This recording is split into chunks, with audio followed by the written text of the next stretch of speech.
tous, Parole du jour a le plaisir de vous dispenser de la parole de Dieu encore aujourd'hui.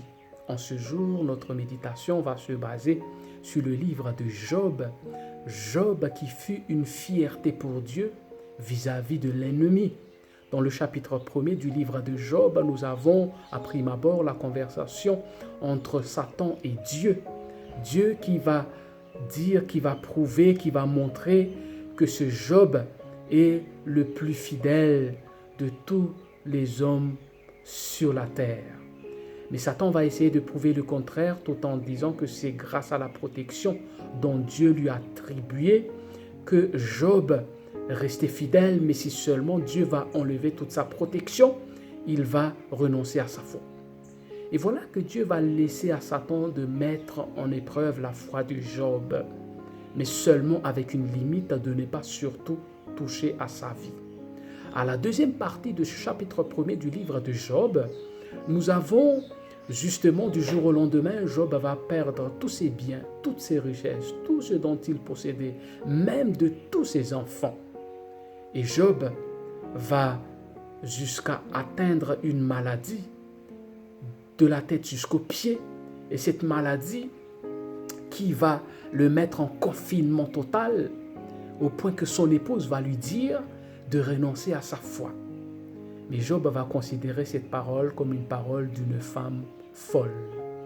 Dans Job chapitre 1er, le verset 22, la parole de Dieu nous dit « En tout cela, Job ne pécha point et n'attribua rien d'injuste à Dieu. » Chers amis, les moments difficiles pour Job n'est jamais une opportunité pour tomber dans le piège de Satan, pour nier l'existence de Dieu, pour se douter de son existence.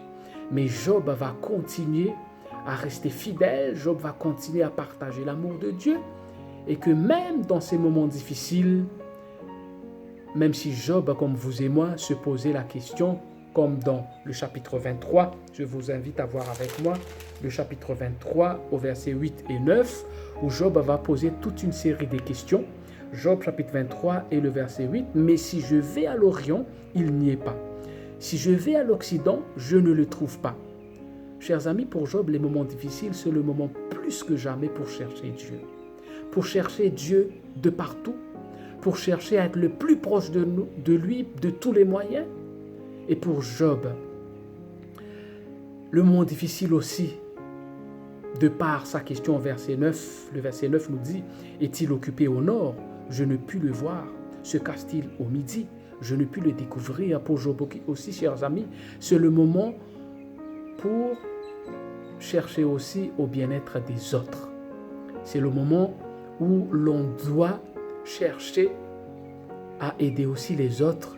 C'est le moment où l'on doit essayer de se mettre à la place des autres. Lorsque nous avons tout dans la vie, il est difficile pour nous de penser aux autres qui sont dans le besoin. Et lorsque nous traversons des moments difficiles, c'est une façon tangible pour nous de nous mettre à la place des autres. Mais de par cela, Job ne va pas oublier que Dieu est au contrôle de tout. C'est lui-même qui va répondre à cette question dans le verset 10 du Job chapitre 23. Job chapitre 23 et le verset 10, il va dire « Il sait néanmoins quelle voie j'ai suivie. Et s'il m'éprouvait, je sortirai pur comme l'or. » Chers amis, pour Job, les moments difficiles aussi, c'est un moment où Dieu nous met à l'épreuve afin de sortir plus comme de l'or, afin que son nom soit connu davantage à travers notre existence. Pour Job, les moments difficiles, c'est un moment où Dieu est en train de le tailler. Dieu est en train de le façonner, de le transformer. Dieu est en train de le préparer pour quelque chose de meilleur encore. Et ce que Dieu veut aussi me faire, ce que Dieu veut aussi vous faire. Chers amis, c'est ma prière pour nous à la fin de cette méditation. Dans un premier temps, nous avons dit que Dieu, le moment difficile, c'est un moment pour nous de nous rapprocher de lui, de penser aux autres. Mais aussi c'est le moment où nous devons plus que jamais rester fidèles avec Dieu. Nous allons prier. Notre Dieu, notre Père, je te prie pour ton serviteur, pour ta servante qui sont en train de regarder cette vidéo. que tu puisses tendre ta main puissante sur lui et que tu sois, Seigneur, au contrôle des difficultés dont ils sont en train de faire face. Reste avec nous pendant cette journée au nom de Jésus. Amen.